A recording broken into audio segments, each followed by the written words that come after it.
السلام علیکم ورحمۃ اللہ وبرکاتہ۔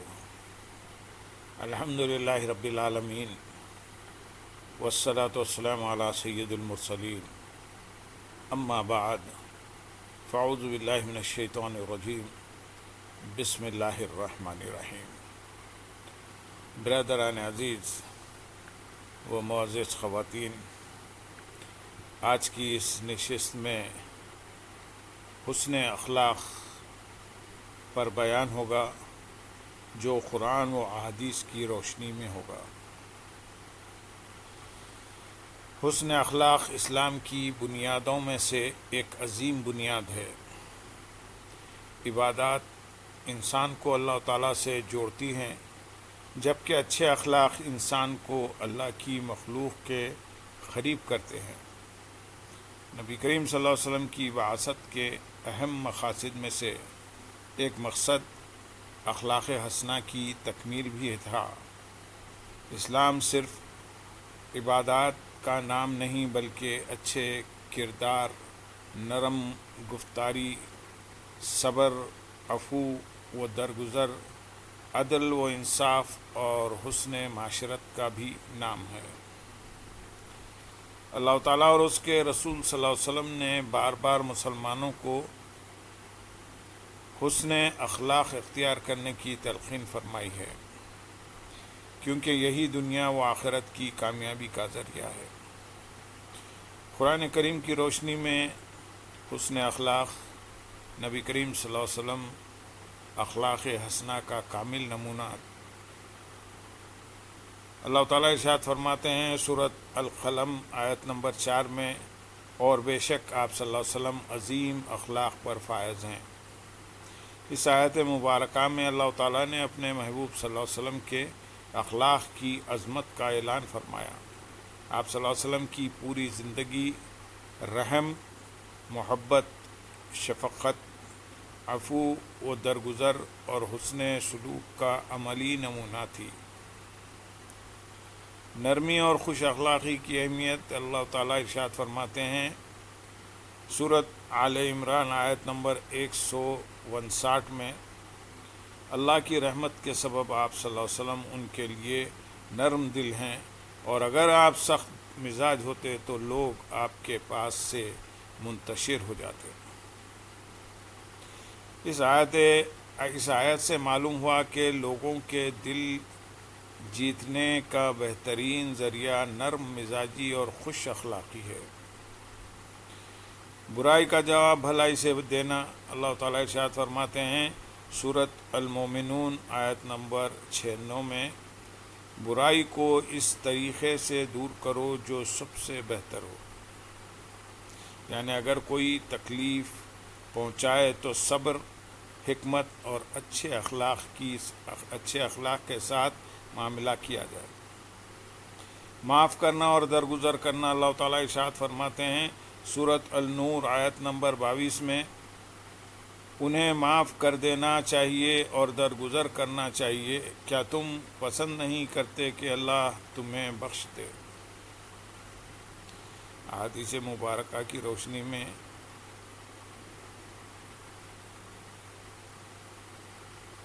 بعثت نبی صلی اللہ علیہ وسلم کا مقصد، رسول اللہ صلی اللہ علیہ وسلم نے ارشاد فرمایا، میں عمدہ اخلاق کی تکمیل کے لیے بھیجا گیا ہوں۔ اس حدیث کو مسند احمد نے روایت کیا ہے۔ بہترین مسلمان، رسول اللہ صلی اللہ علیہ وسلم نے فرمایا، تم میں سب سے بہتر وہ ہے جس کے اخلاق سب سے اچھے ہیں۔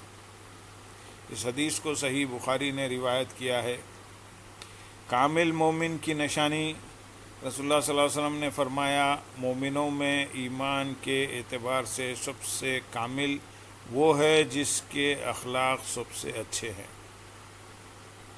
اس حدیث کو سنن ترمذی نے روایت کیا ہے۔ میزان میں سب سے بھاری عمل، رسول اللہ صلی اللہ علیہ وسلم نے فرمایا، قیامت کے دن مومن کے میزان میں حسن اخلاق سے زیادہ وزنی کوئی چیز نہ ہوگی۔ اس حدیث کو سنن ابو داؤد نے روایت کیا ہے۔ جنت کے قریب کرنے والا عمل، رسول اللہ صلی اللہ علیہ وسلم نے ارشاد فرمایا، مجھے تم میں سب سے زیادہ محبوب اور قیامت کے دن میرے سب سے زیادہ قریب وہ لوگ ہوں گے جن کے اخلاق سب سے اچھے ہوں گے۔ اس حدیث کو سنن ترمذی نے روایت کیا ہے۔ حسن اخلاق کے اہم شعبے: نمبر 1، والدین کے ساتھ حسن سلوک، والدین کا ادب، خدمت اور ان کے ساتھ نرم گفتگو کرنا حسن اخلاق کا اہم حصہ ہے۔ نمبر 2، رشتہ داروں کے حقوق، صلہ رحمی کرنا، ان کے دکھ درد میں شریک ہونا اور تعلقات کو جوڑے رکھنا اسلامی اخلاق ہیں۔ نمبر 3، پڑوسیوں کے اخلاق، پڑوسیوں کے حقوق، پڑوسی خواہ مسلمان ہو یا غیر مسلم، اس کے ساتھ اچھا برتاؤ کرنا سنت نبوی صلی اللہ علیہ وسلم ہے۔ نمبر 4، چھوٹوں پر شفقت اور بڑوں کا احترام، بچوں پر رحم کرنا اور بزرگوں کی عزت کرنا مومن کی نشانی ہے۔ نمبر 5، سچائی، سچ بولنا حسن اخلاق کی بنیاد ہے، جبکہ جھوٹ اخلاقی خرابیوں کی جڑ ہے۔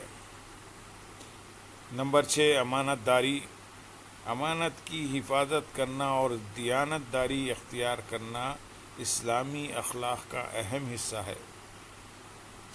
نمبر 7، غصے پر قابو، غصہ آنے کے باوجود خود کو قابو میں رکھنا اعلیٰ اخلاق کی علامت ہے۔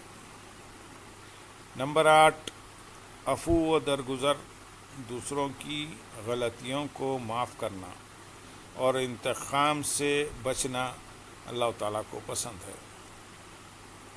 حسن اخلاق کے فوائد یہ ہیں: اللہ تعالیٰ کی رضا حاصل ہوتی ہے، نبی کریم صلی اللہ علیہ وسلم کی محبت نصیب ہوتی ہے، لوگوں کے دلوں میں عزت پیدا ہوتی ہے، معاشرے میں امن و محبت پیدا ہوتی ہے، گناہوں کی معافی کا سبب بنتا ہے، جنت کے درجات بلند ہوتے ہیں، ایمان میں کمال پیدا ہوتا ہے، قیامت کے دن میزان اعمال بھاری ہوگا۔ خلاصہ کلام یہ ہے کہ حسن اخلاق انبیاء کرام علیہ السلام کا طریقہ، صالحین کا شعار اور نبی کریم صلی اللہ علیہ وسلم کی عظیم سنت ہے۔ عبادات کی قبولیت اور معاشرتی کامیابی میں بھی اخلاق حسنہ کا بڑا دخل ہے۔ اگر مسلمان سچائی، امانت داری، صبر، برداشت، عفو و درگزر، رحم دلی اور نرم گفتاری کو اپنے زندگی کا حصہ بنا لے تو معاشرہ امن، محبت اور خیر کا گہوارہ بن جائے۔ اللہ تعالیٰ سے دعا ہے، اے باری تعالیٰ ہمیں بہترین اخلاق کی ہدایت عطا فرما، کیونکہ بہترین اخلاق کی ہدایت تیرے سوا کوئی نہیں دے سکتا، اور برے اخلاق ہم سے دور فرما، کیونکہ برے اخلاق کو تیرے سوا کوئی دور نہیں کر سکتا۔ آمین یا رب العالمین بجائے سید المرسلین۔ اللہم صلی علی سیدنا محمد وعلی آلہ سیدنا محمد وبارک وسلم، وآخر دعوانا ان الحمد للہ رب العالمین۔ سبحان ربک رب العزت